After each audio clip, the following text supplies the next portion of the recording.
This is Return to Tennis. I'm Aaron. Guys, thanks for returning. I'd like to give a quick welcome to all the recent subscribers, which is pretty much all of you. I don't got a lot, but that's okay. I'm glad you guys tune in. I hope you enjoy the content. I hope you get a laugh out of me shanking balls, because I know I do. But anyway, you guys know how I am. If you've been watching my videos, I can't pass up a bargain. And I apparently can't drive past a Play It Again sports store while I'm working and not stop. So I was out this week, driving around with my job, came across, went past a couple Play It Again sports stores, ones I've been to before. First one I went in didn't really have much. Nothing. They did have a stalwart composite racket. It was wood with graphite overlay. It was weird. It was like 85 square inch head. It was super heavy. I'm not buying that, but it's just kind of neat to see. Second one I stopped in had a couple of things that caught my eye. The first one being a Babolat Pure Aero Light. It was a 2016 model. I have a Pure Strike, a 2016 Pure Strike. I've hit it. It's not bad. It's a decent frame. I don't like it as well as some of my other 98s, but it's good. I've tried a Babolat Pure Drive. Hated it. Immediately sent that back. But I am kind of interested in the Pure Aero simply because of the throat box design. The throat box is a little different than your standard stuff. I'm kind of curious how it hits. They had a Pure Aero Light, which right away, not heavy enough for me. I need more like a Pure Aero Tour. And it was pretty beat up. It was bad. It was pretty smashed up. A lot of the paint was chipped off of it. And they still wanted $75 for it. I'm like, no. Too light, masked up, not worth 70. I'm not paying $75 for that. So I kept digging. They had some other things. And I noticed back behind a few rackets there was a head. And normally I wouldn't look at a head racket. I just don't. There's nothing that really appeals to me. They make fine products. Don't get me wrong. It's just not. I never looked at a head racket and be like, I'd really like to try that. But this one, from what I could see, looked like it was in really good condition. So, without pulling it all the way out, I kind of moved some rackets around and looked at it and it said Radical on it. And I said, well, that doesn't mean much. Because they've put the Radical name on like 30 different frames at this point. It's massively confusing to me. I don't know. But it did, like I said, it looked like it was in pretty good shape. So I, moved a bunch of rackets out of the way and I took it off. And the first thing I noticed when I pulled it off the rack is how heavy it was. It was really heavy, like pro stock heavy. It said 690 in the hoop, which is 107 square inches. On the throat box, made in Austria, not made in China. So this isn't your typical Walmart racket. No specs on the throat. Blank. No specs. Outside of it saying made in Austria, no specs. It did have the recommended tension. 64 pounds plus minus 4. They had the price sticker over top the other part of the throat bar, so I couldn't see what model it was. So I kind of peeled the tag back a little bit so I could get a look. And it was a Tour. It was a head Radical Tour. Right? Take a look at this. Pristine condition. There are no scratches on this frame.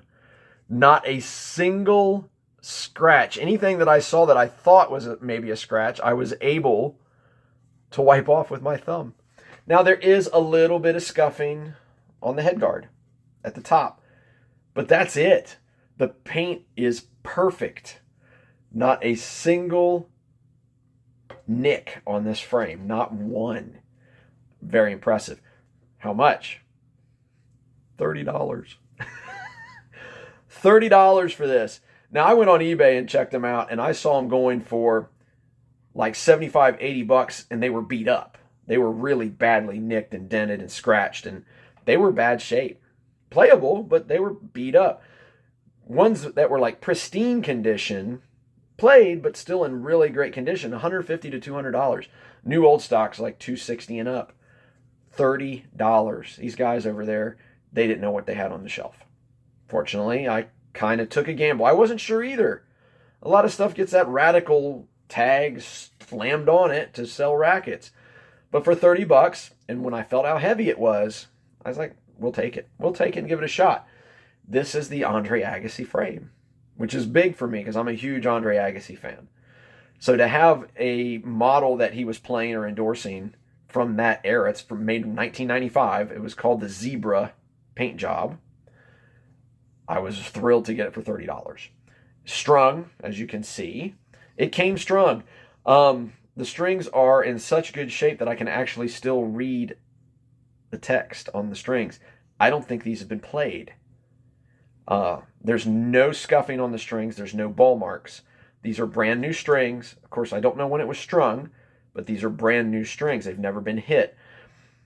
My guess is this was somebody's backup racket.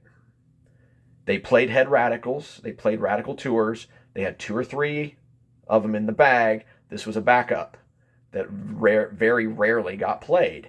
That's why it's in the shape that it is. I weighed it. I put a new overgrip on it. It needed an overgrip. With the overgrip, it is coming in at 350 grams. And that's not even with a dampener. The strings are Babolat VS synthetic gut. Not a great string. But they'll do for what we're going to do. We're going to go out and hit it. Not only are we going to hit it on camera today, despite its weight, I'm kind of nervous because I used to play frames this heavy all the time, and now my arm can't handle it. So I've been playing in the 330 to 340 range. This is quite a bit heavier than what I'm used to. But not only are we going to hit this one, but we're going to compare it side by side, right, with Agassi's old racket, the Donnie Pro 1 OS. Another beefy boy, 107 square inches. This one's coming in at 355 grams with the overgrip. I haven't even put a dampener yet. That's going to be another 2. So this one's going to top out at 357. That'll top out at 352. I have hit this on camera once already when I was playtesting 100 square inch plus rackets. But we're going to hit them side by side today. We're going to hit them back to back. See how they compare, because I've never hit a head racket. Now this is an old one. This is like a classic vintage head racket from the Andre Agassi days. So I want to see how it stacks up with my favorite racket from when I was playing in high school. This was my play racket. So we're going to get out in the courts. It's sunny. It's a little windy, but the weather's nice, and we're going to hit some balls on camera and see how these go. We'll see you guys out there.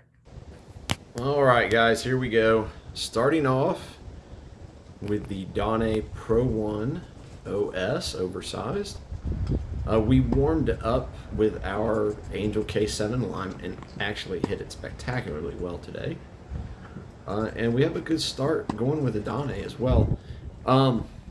Huge difference, like, compared to what I've been hitting. I've been hitting a lot more modern rackets, a lot more, newer products, and this racket was the Donnie was made in 1991. Still a solid frame, still drives the ball really well. But I could feel the difference. The newer frames with their newer dampening technologies, it makes a big difference. I hit backhands well with it. I discovered when I was warming up, I had an epiphany that my one-handed backhand grip was wrong. I made a slight adjustment in my grip and found that I could actually hit driving one-handed backhands. So we'll have to work on that some more. The Donnie, the biggest difference I could tell right away, switching from like my Angel to the Donnie, was the comfort. I mean, it is obviously not nearly as comfortable as a lot of other rackets I've been hitting, a lot of the more modern frames. Power is good, control is good. I was getting good spin out of it, but the overall comfort was not there. I could feel some vibration in the frame. It did not have the stability that a lot of the more modern frames that we play today have. It still had great power. I mean, still had a huge sweet spot on the rack. It's like 107 square inches. The Donnie Pro 1 OS, for when it was made, was a top tier racket. 355 grams is what it's at right now. I put the dampener on it, so it's probably at 357. And I could feel it. My arm starts to wear down over the course of this whole video. I want to give a huge shout out to Jonas over at Tennis Nerd. Before I tested these frames, or before I came back out and hit these frames, I watched his review of the Radical Tour. And he made a mention of that you did not need a fast swing speed or did not need to swing as big with that frame because of its head size and because of the way it's designed, its weight. It would do a lot of the work for you. So I tried to back off of my swing a little bit and kind of let the racket do the work. And I'm glad that I watched that and got that tip from him, because if not, I probably would have hit some of these balls over the fence. I do hit quite a few of them long, especially off the forehand side.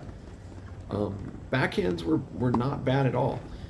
But like I said, the stability is not what I'm used to now. It doesn't have that same feel, that same stability in the frame that I've become accustomed to. I had it twist in my hand a few times. It is a larger head racket, so if I do catch one off, it is more likely to turn. I got great spin out of it. I've got it strung with Tier 1's Tour status. And I hit some nice balls with it. It was very familiar to me, kind of nostalgic. I get getting pushed off camera. It was really windy out there, and the wind was blowing at me. So some of these balls are really coming out with a bit more speed on them and a bit more depth than they would normally, which might also be the reason why I got a bit more of my balls in the backcourt than maybe I wouldn't have if the wind wasn't there. But it was fun to hit it again. I mean, it's not going to find a place in my bag. It's going to go back into storage. I still have a spot in my heart for it. It's a piece of my tennis history, and it's the racket of one of my all-time favorite players. So, it's definitely something I will keep forever. But I don't see myself pulling it out and hitting it too much. At 357 grams, it's just too much for my arm.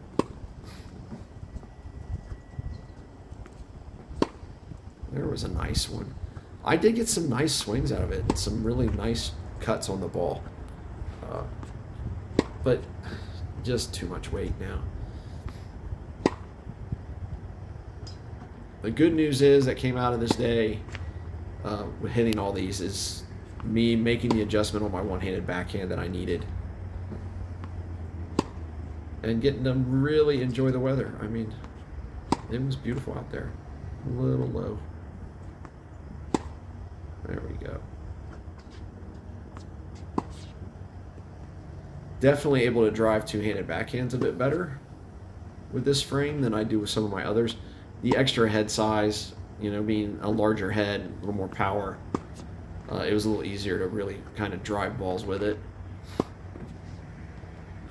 But I could not, and that's where I could really feel the difference in the weight. With my Angel, I was working on that one-handed backhand grip that I'd found, the adjustment I needed. When I tried it with my Donnie, and when I try it with the head, the Radical Tour, it was too much stress on my arm. Like, I could hit them, but I could feel a huge difference in the elbow. It was just too much weight for me to try to generate with that stroke. Two-handed is much more conducive to my arm with those rackets at those weights. So a little bit more video here. Let me hit the Donnie, and then we're going to move on to the head and see how that goes.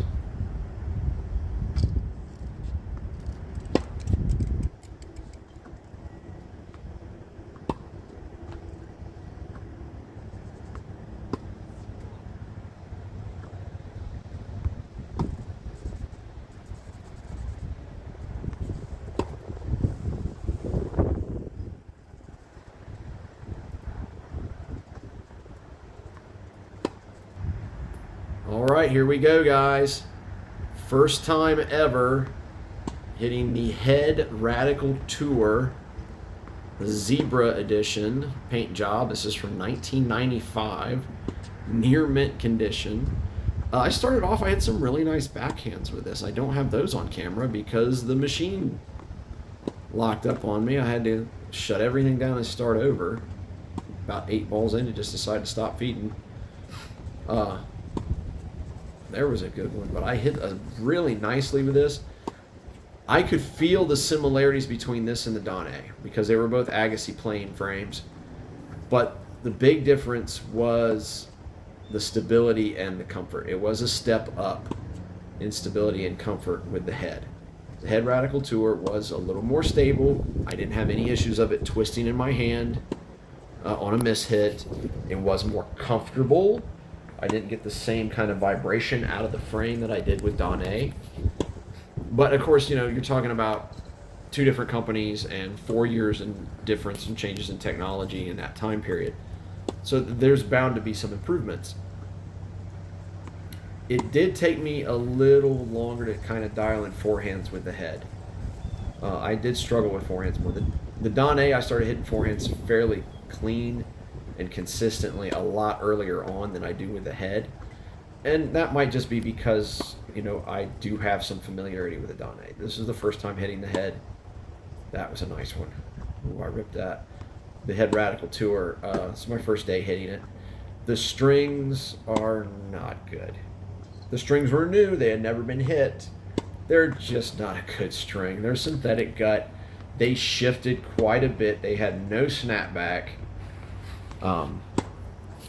Just not what I'm used to now. I actually think I will restring this racket, and I will probably regrip it, try to get the weight down on it a little bit. It's at 350 right now. I'd like it to get as low as I can, but it needs a new grip underneath the overgrip. And once I put a new grip on it and I don't need the overgrip anymore, the weight should come down to the 344 range, 345. A little closer to what I'm used to, but not quite there.